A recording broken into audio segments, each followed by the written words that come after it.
네, 전주시가 지난주 전 시민에게 1인당 10만 원의 재난지원금을 지급한다는 계획을 발표했죠. 이 600억 원이 넘는 막대한 재원이 필요한 까닭에 차입이 불가피한 상황인데요. 이런 상황에서 불출마를 선언한 김승수 시장보다는 웬일인지 시의회가 더 적극적이어서 그 배경에 관심이 모아지고 있습니다. 유룡 기자입니다.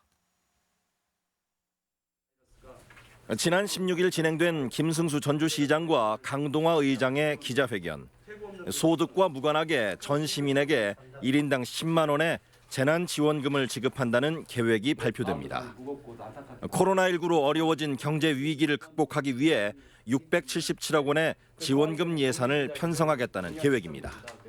장기화된 코로나로 인해 깊어진 경제 위기를 해소하고 전주 시민의 치유와 회복을 더 이상 미룰 수 없다는 판단으로 소득과 무관하게.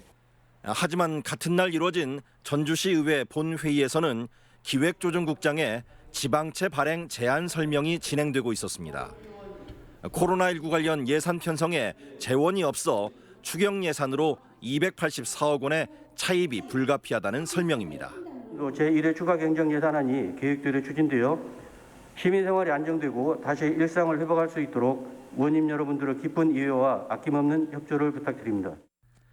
어떻게든 677억의 재난지원금을 마련하려다 보니 예산을 넘기게 된 지식센터와 창업센터, 사회주택 등 연차적으로 진행하던 11개 사업이 결국 은행빚을 내야 하는 사업이 된 겁니다. 전주시는 작년 11월 본 예산 편성 당시에도 이미 436억 원을 빌린 적이 있어 지방채 한도 720억 원을 모두 채워버린 상황. 예비비 80억 원으로 올 한 해를 버텨야 할 처지입니다. 지방채를 284억 원을 발행을 하는데요. 진행되고 있는 시설 사업 위주로 해서 지방채를 발행하게 됐습니다. 한도를 다 채우신 거죠? 네네, 그렇습니다. 집행 시기에 대한 의문도 남습니다. 타 시군이 지난해 재난지원금 지급을 집중한 것과 달리 지금은 정작 코로나19의 어려운 고비를 어느 정도 넘어선 상황이기 때문입니다. 이미 불출마를 선언한 김승수 현 시장이 낯을 내기 위해 무리수를 둘리도 만무한 상황.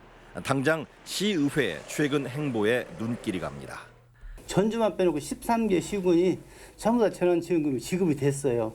그러다 보니까 시민들로부터 그런 민원 전화가 시장님한테도 많이 왔지만 저한테도 일주일에 몇 통씩 받습니다. 이번 전시민 대상 재난지원금은 집행부보다는 시의회가 없는 조례까지 만들어가며 추진한 것이 사실입니다.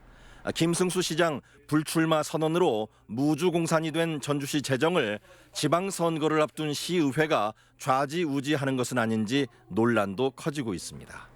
MBC 뉴스 유룡입니다.